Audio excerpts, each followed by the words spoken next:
Good evening, this is Rav Shira. Welcome tonight to a special talk that is hopefully going to illuminate some of the things that are happening in the world right now. You know, we can ask this question a million times. Why do we learn Torah? Are we attached to the past? Are we attracted by old things, ancient things? Are we interested in the way life used to be?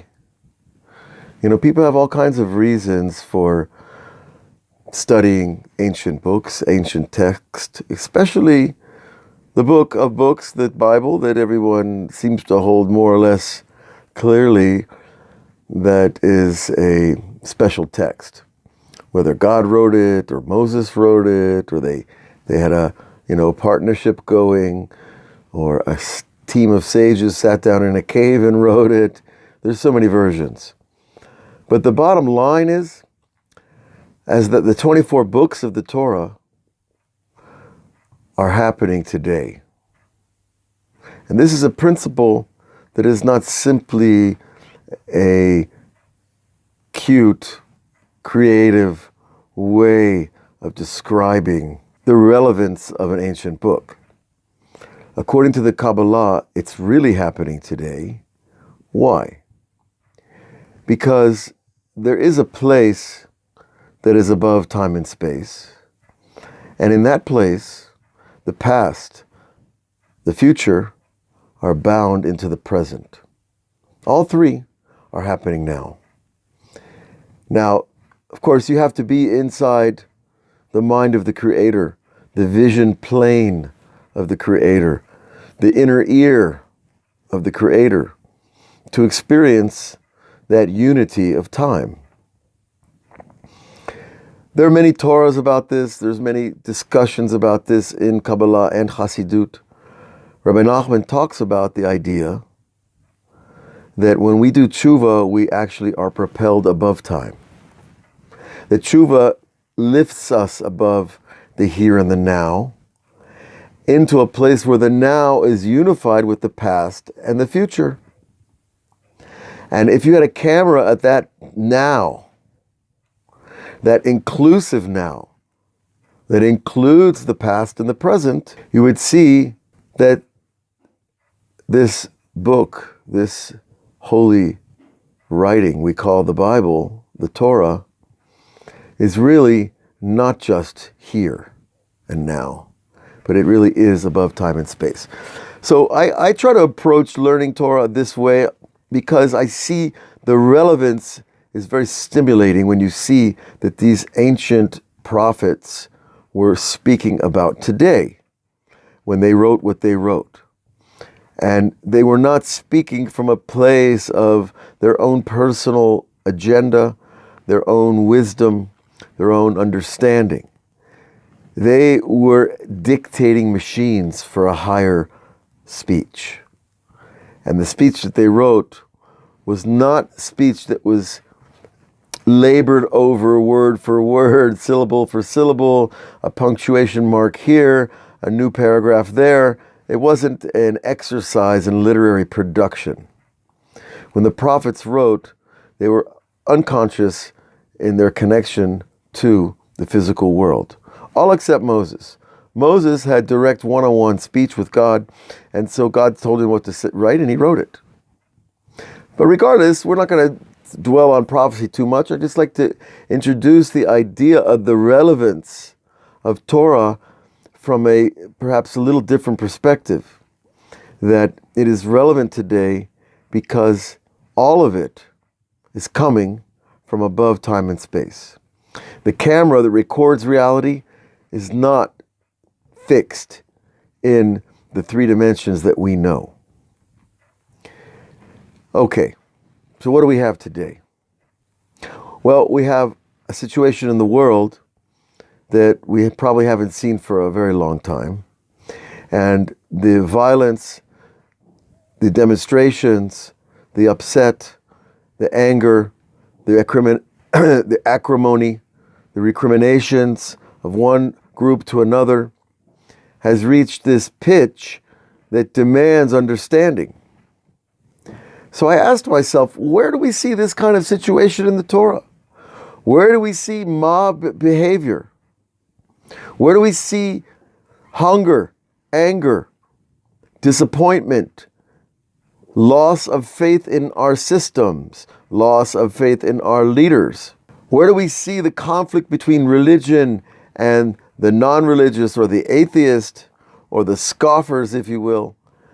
And there are many, many levels of being religious too, as we all know. And where do we see that all these groups are taking different sides in arguments? Well, the first thought that came to mind was the famous story of the prophet Elisha and the 4 lepers that lived in the gates of the city of Shomron. Now, this story is in the 2nd book of Kings, the 7th chapter. A little bit it runs over from the 6th chapter, and it goes on a bit because we're dealing with the whole life cycle of the prophet Elisha. However, in this particular story, Ben-Hadad is the king of Assyria, and he attacks Israel.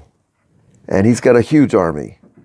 And he puts a tzinuk, a closure on the entire area, the region of what we still call today the Shomron, which is basically the region from below the Kinneret, the Sea of Galilee, below Tiberia, all the way to the upper foothills of Jerusalem. Is an area we roughly define as the Shomron.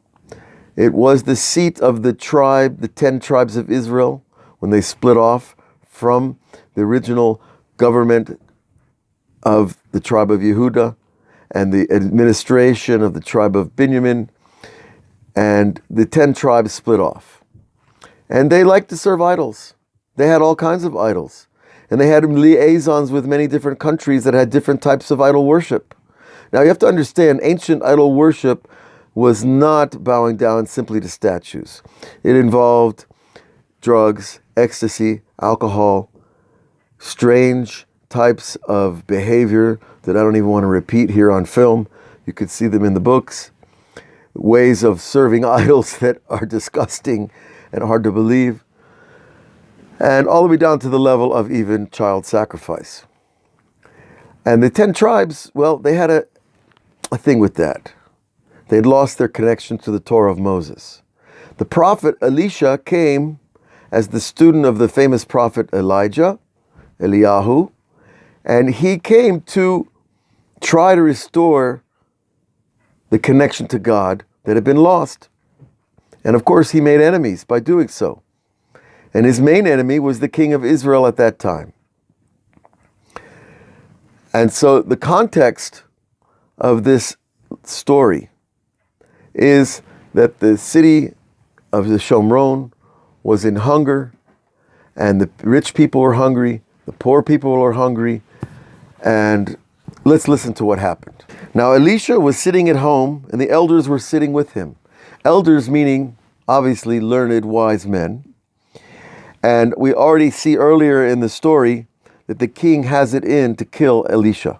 He even swears, "This and God may do to me if the head of Elisha, the son of Shaphat, remains on his shoulders at the end of this day." In other words, the king really wants Elisha the prophet dead. And that's because of a series of agendas and events that we're not going to go into here because it's going to take us off our point. I chose this particular portion of the prophetic writings because it teaches us a bit about the nature of mob behavior, of crowd attitudes, and of also the relationship of the high and the mighty, and the low and the simple, the rich and the poor, the powerful and the weak, the healthy and the sick, and the believers and the non-believers. Now, all these little dichotomies, these little categories of people, they actually exist in many of us. But for our purposes of understanding, we're going to treat it like there are these two groups, more or less. Okay? And so Elisha was sitting with the elders, and what happens? The king sent a messenger, and he said, "Tell me all the wonderful things that Elisha has done." And while he was telling the king, now this is ironic because the king doesn't like Elisha. Why would he want to know about the wonderful things that the prophet has done? That shows you the duality and the consciousness of this king who was part of this culture that served idols. Is part of his heart is still stuck with the Jewish God and the Jewish God's prophets. So he wants to hear about Elisha from this sardonic position of, I hate this guy, I want to kill him. But he does amazing things. Elisha was known for filling up endless jars of oil for a widow. As long as she had new vessels, the vessels, her original source of oil kept pouring oil. He was known for throwing a stick in a lake and in the river Jordan, and an axe head rose in the water so that the owner of the axe head could grab it. And those are little things, right? Elisha was known for also reviving the dead of a young boy who died, and Elisha brought him back. Okay, so the king wants to hear about these things. And while he was telling the king how Elisha had revived a dead person, in came the woman whose son he had revived. So, this woman has a vested interest in this prophet. He saved her son. And she complained to the king about her house and her farm. "My lord king," Gehazi, who was the prophet's servant, he said, "This is the woman whose son to whom you revived." And the king questioned the woman, and she told him the story, and to the king assigned a eunuch to her and instructed him, "Restore all her property and all the revenue from her farm for the time that she left the country until now." So you see, the king is treating the people who have received benefit from the prophet in a positive way, even though he has it in for him. So this gives us a little picture of the complex relationships that existed between the leaders, who were, of course, military men for the most part, and strategists and wealthy. But they always turned to the prophets when it came to big decisions, because they understood that God was behind success. And so when we look at the main story of the four lepers, let's keep it in mind that when you read the Bible, it looks like people just hate each other black and white, or love each other endlessly, or serve each other loyally, or completely despicable, disloyal. It's not so simple. These are real human beings with real complex natures. And so when we go into the text that way, we will appreciate more of the subtlety and the precision with which the Torah is written. And so Elisha said to the elders, "Do you see that a murderer was sent to cut off my head?" The messenger that came to where Elisha was sitting with the elders. "Watch when the messenger comes, and shut the door, and hold the door fast against him." So right now the prophet is already having prophecy, because no one else knows that this messenger is coming. But he sees it already happening in his head, and he knows that his inner mind projection screen is clear and pure, and if he sees somebody running down the street, he knows who he's coming to get. So he tells him, "Bar the door, don't let him in, push him back, and hold the door fast against him. No doubt the sound of his master's footsteps will follow him," meaning the king. So you see, the way that the prophet speaks is with a certain authority that is from above time and space, and above the past, the present, and the future, where they're all one. Because that's how they happen in God's mind. While he was still talking to them, the messenger came to him and said, "The calamity is from the Lord. What can I hope for from the Lord?" Now he's coming in the context of the hunger and the starvation that's in the city. And Elisha replied, "Hear the word of the Lord. This is what he says, this time tomorrow, 1 seah of choice flour will sell for a shekel. Now a seah is about the size of a large shoebox. It's between 2 to 4 quarts of grain that is used to seed a field of 25 by 25. Okay, and 1 shekel is very cheap because we learned earlier that they were selling, for example, it's a very gruesome thing to hear about, but they sold just the head of a donkey. Now what they did with the head of a donkey, I don't even want to ask. But it says that they sold it for 80 pieces of silver. And that even dung, was fertilizer, was sold at an extremely high price. So, the prophet is telling you, don't worry, tomorrow the price is going to fall out of the market completely. Tomorrow, a whole box of grain, which you need to plant your field, obviously, is going to be only 1 shekel, which is very cheap. And 2 seahs of barley. Barley is a cheaper grain, so it goes for half the price of wheat. That will sell also for a shekel. Now the king, who was standing there, was leaning on the arm of his servant, and he spoke up. Now, it's never good to be the servant of the king and to speak first. And it's not good to speak first to a prophet either, especially someone like Elisha, who's already known to have the power of life and death in his speech. Now, God gave him that power. So people were afraid of the prophets because they might just fire off something that they don't want to happen. Of course, we say, well, God wouldn't let it happen unless he wanted it to happen, but it's not so simple that a person, a human being, can reach a level where his speech will be established, even if it's not God's original thought. Because God gives human being that freedom of power and choice when they achieve true holiness. So this is another reason why we learn these ancient books, because they make us holier. They bring us closer to the one who created us. And so this servant stood up and he said, even if the Lord were to make windows in the sky, it's a little bit sarcastic, could this come to pass? He's questioning the speech of the prophet. This is not what you want to do to his face. How could in these terrible conditions of hunger and famine, how could suddenly the price bottom out on such a valuable item as wheat or barley, which keeps people alive? And the prophet retorted immediately. He said, you shall see it with your own eyes, but you will not eat from it. So that was the message. He should have left town right then and there, but he didn't. Okay, so the story goes on. There were 4 men, lepers, outside the gate.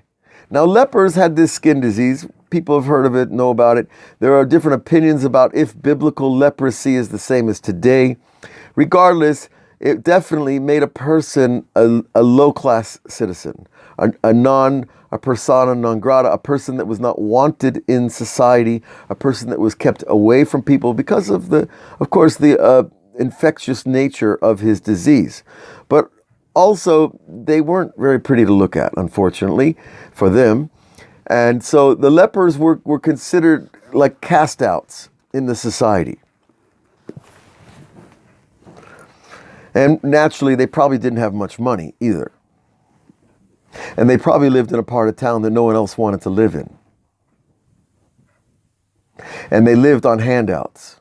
So keep your ear tuned now to what we read, to the categories of people that we have today: the haves, the have-nots, the governments, the police and military, the religious and the not religious, or the scoffers. I should really call them anti-religious.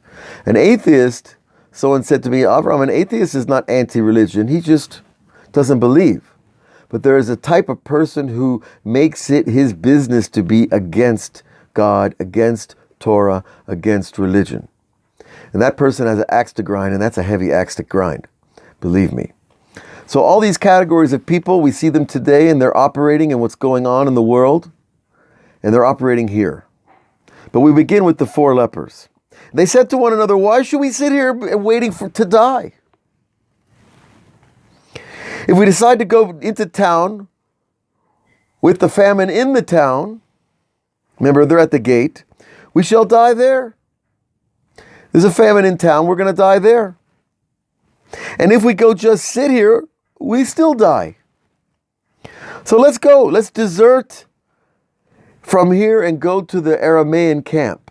That is the camp of the Syrians or Assyrians who were led by Ben-Hadad. They were the ones who had put the seger, the closing on the whole Shomron region. And when they traveled heavy. They had oftentimes 100,000 or more soldiers. And the lepers said, let's go out to our enemies. Maybe they'll help us. Our chances of survival here are very low. Our chances of a better life are very small. In the south side of Chicago or in south central LA. I think you get my idea. So they said, come, let us desert the camp. And if our enemies let us live, we'll live. And if they put us to death, well, we shall die. So what is this teaching us? Is that a desperate man, a man who feels no hope in his life, no hope of improving his life, a man who lives in a culture where a baseball player or a football player gets $20 million a year and he cannot make enough working 40 hours a week to keep his family afloat, much less get a promotion or a new job. And a guy who is looked at because his clothes aren't the best or his car isn't the best, and he feels ashamed of himself. He becomes a desperate person. He doesn't care about tomorrow. He will turn to the camps of the enemies for help because what do I care? If I die here, I die there. When you're hopeless, you don't really have those distinctions of enemy and benefactor, or even my culture versus your culture, or the enemy culture. What do I care? I just want to live. I just want to feel some dignity. So they set out at twilight for the Aramean camp, and when they came to the edge of the Aramean camp, there was no one there. Something's going on. For the Lord had caused the Aramean camp to hear a sound of chariots. This, my friends, is a miracle. But it's a very interesting miracle. It's only happening in the minds of the Syrian troops. This is exactly what happened in the 1967 tank battles in the Ramat Golan. They captured certain tank commanders from the Syrian army, and under questioning they said, we thought there were hundreds and hundreds of tanks, when in fact there was only a few left. And terrified, they ran. They left the Golan. And it was a miracle. And it's a documented miracle. You can look it up on YouTube, on a documentary of the 6-Day War. So God causes a hallucination in the mind of the enemy. Now, isn't that convenient? Well, why does he do that? Why doesn't he just wipe them out? Well, I'll tell you why he does it. To preserve free choice. So that people that don't want to believe that God can cause a hallucination in the mind of an enemy, of your enemy, of my enemy, if we don't believe he can do that, well, then, you're limiting God.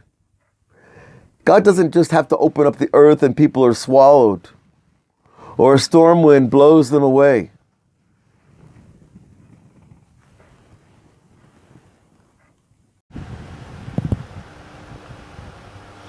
God can do a miracle in the outer world or in the inner world. And we need to know the difference.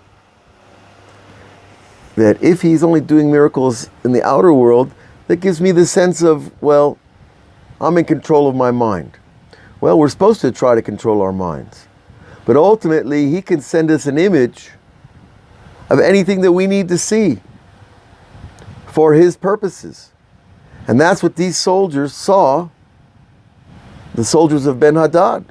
They heard the storm of 2 different countries coming to fight them. And they were severely in the powerful position in this particular battle. The Jews were starving and the armies were weak.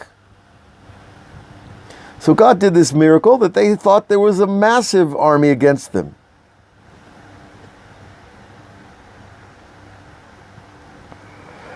And so what happened?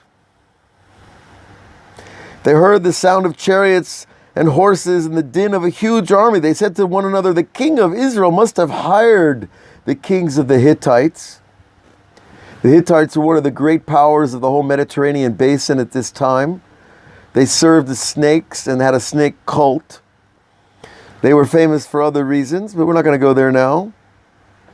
And the kings of Mitzrayim, of course, the Egyptians that remained long after Moses left Egypt. They're coming to attack us. And they fled headlong in the twilight, abandoning their tents and horses and donkeys. And the entire camp left was just as it was as they fled for their lives. So you see here, they were terrified for no reason at all. Fear. Now this is God-driven fear. But human beings can be motivated by fear from a lot of different sources. From the media, from various reports, from various authorities, from various institutions, from various scientists and doctors. Fear is not a hard thing to create in people. It's much more difficult to create love and peace and compassion for other people. Fear is easy. But unfortunately, it leads people to do things that, well, we see what happens.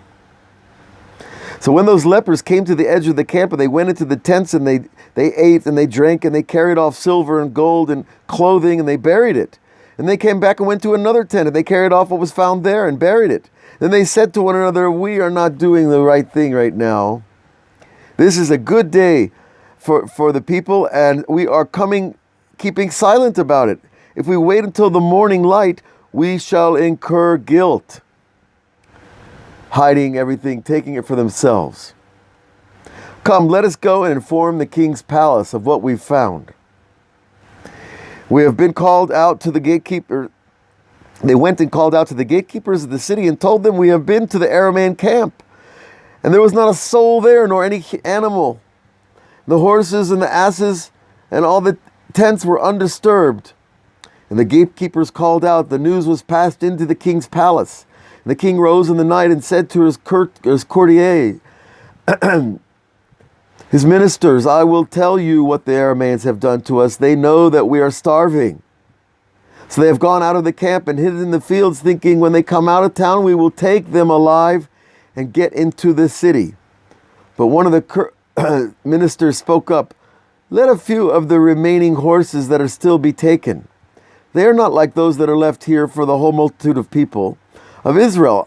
And out of the great number of people that have perished, let us send a few horses and find out what's happened. In other words, let's spy first. They took 2 teams of horses, and the king sent them after the Aramean camp, saying, go and find out. And they followed them as far as the Jordan River. And they found the entire road full of clothing and gear, which the Arameans had thrown away in their haste. And the messengers returned and told the king. And the people went out and plundered the Aramean camp. The whole city just ran en masse to plunder this camp. Now, all's fair in love and war, as you've probably heard.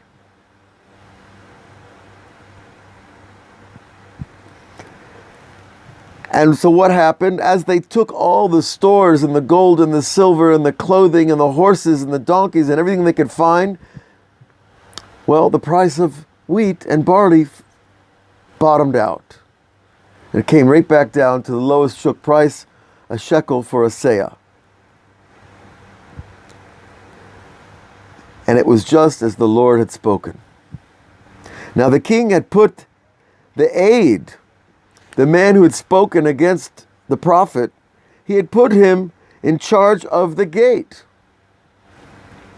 And he was trampled to death in the gate by the people, just as the man of God had spoken, and as he had spoken when the king came down to him. For when the man of God, that's Elijah the prophet, said to the king, "This time tomorrow 2 seahs of barley will sell at the gate of Samaria for a shekel, and a seah of choice flour for a shekel," the aide answered the man of God and said, "Even if the Lord made windows in the sky, could this thing come to pass?" And he replied, "You shall see it with your own eyes, and you shall not eat of it." And that is exactly what happened to him. The people trampled him to death in the gate. Collateral damage for coming out against the prophet. But what do we have here? What does this teach us about today? Well, I sat down to try to take some notes on this and to write it out and look at it. And it seems very clear, actually.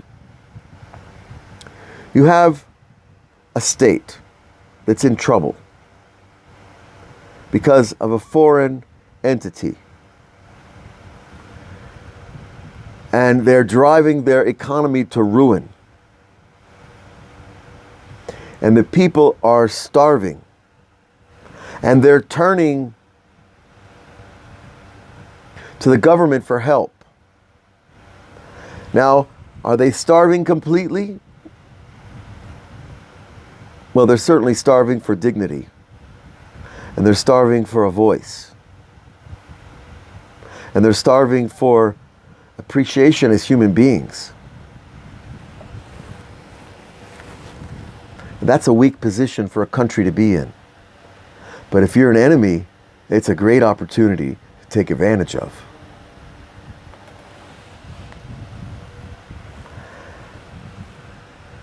And so what happens? The people who are desperate, they take matters into their own hands. And they plunder anything they can.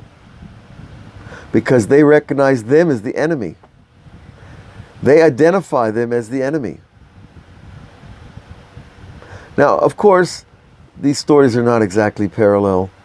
We have an ancient warfare taking place between armies that are riding around on donkeys and horses. And we have people running through the streets of the world cities, plundering businesses, property, shops, hurting people in the name of something so questionable. Are they really rioting because a black man was murdered by a white cop? Well, it looks like murder. We don't know, honestly. But, it doesn't look good. But is that really why they're demonstrating? Is that really why they're going out to attack? No. The demonstrations about equal rights for all human beings is a noble cause. It's a purposeful cause. It's important. And every person should listen. And every person should look at himself and say, am I a racist?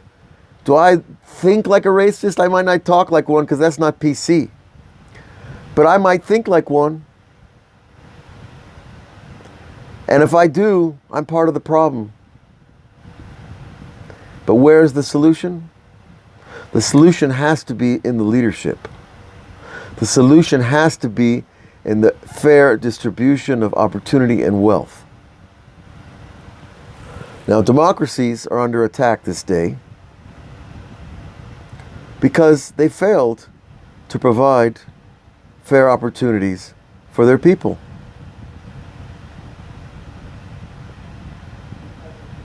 That seems clear to me. And I was raised in that democracy. And I was raised as a privileged person whose father made a good living, who was able to go to university, who was able to get scholarships, who was able to go to graduate school. I have gratitude and appreciation for what I was given. And I've walked in riots. And I've spoken with the people who didn't have those opportunities. And you know, it's heartbreaking when you see there's so much wealth and it's so poorly distributed. Is that a socialist idea? No. The Torah is the solution. Torah economics. How does that work? The Torah has laws against making monopolies, of taking too high profit margins, of taking advantage of workers, of taking advantage of owners through unions, of taking advantage of government by bribery by the large corporations that have more money than anybody else. All those laws go against the Torah, and they're all designed to make an economy fair, to give people real equal opportunity. That a guy who works in a gas station can make enough money to go home and pay his bills. When he turns on the TV and he sees the athlete or the musician who's making $1 million a night, you know, okay, you could say that's capitalism, that's the way it works. Well, I'm afraid, friends, that's a very naive answer. And that's doesn't serve the argument, nor does it serve the position of democracy. People feel abused and they need help. And we see here the help comes from God. The help comes from the man of God, the man who tells the future, the man who sees the truth, the man who is oblivious to partiality. He's partial to his understanding of what the creator of the universe is telling him. That's the type of leader we need today, folks. And wherever he is, God will send him when we're ready to receive. So what we can do now is what we always do. We have to go pray, and we have to take care, and we have to treat people better. And if you're a person with money, you better look in your pockets when you reach inside. And you look in your heart. You know, when I have $1,000 in my pocket, I feel good. When I have $1 million in my pocket, what's so hard about flipping a guy a $100 bill? What's so hard about giving people a raise? What's so hard about changing work conditions at places like Amazon and other massive corporations? Why does all that gravy have to go to the top? Why does a human being need 10 billion or 50 billion or 70 billion? Just because they can? That is the abuse of democracy, just like the czars abused the peasants in Russia for their wealth and their fortunes. And that's what royalty has done, that's what imperialism has done, and communism has done it a different way. Communism is an exaggeration of an idea as well. The only hope, folks, for the future is a truly God-driven economy according to the laws of the Torah, as explained by our sages. When you're a businessman and you know you cannot charge more than 16% of the market value for an item, you refrain from trying to corner a market and drive everybody else out of business. A friend of mine wants to start a soft drink business here in Israel. Well, he can't compete with Coke and Pepsi. He can't even get a contract. Why? Because they rule the market. And you want to tell me that's democracy? That's not democracy. That's the abuse of democracy. So I think this is just one area of discussion. There's a lot to be said about this. But I think we see here the abuses that were taken to the people. The lepers represent the poor, the homeless, the destitute, the hopeless. And the king and his servants represent the privileged and those who benefit on the hard this backbreaking work of others. And the enemy, the foreign government that comes in with their soldiers, they're the ones taking advantage of every opportunity they can. Because the home state don't have the true values that create unity. When a people have unity, nothing nothing can destroy them. And this goes for religious or non-religious. When you have unity with the people, you have a strong country. So I think we can learn from this story from the Sefer, the Book of Kings, and there are many other stories that will teach us how we need to restructure and rebuild society today. So when you go back and open up the Bible, open up those old stories, but look at them with a new eye. Look at them in terms of what you see today. And you will see how profound and prophetic they really are.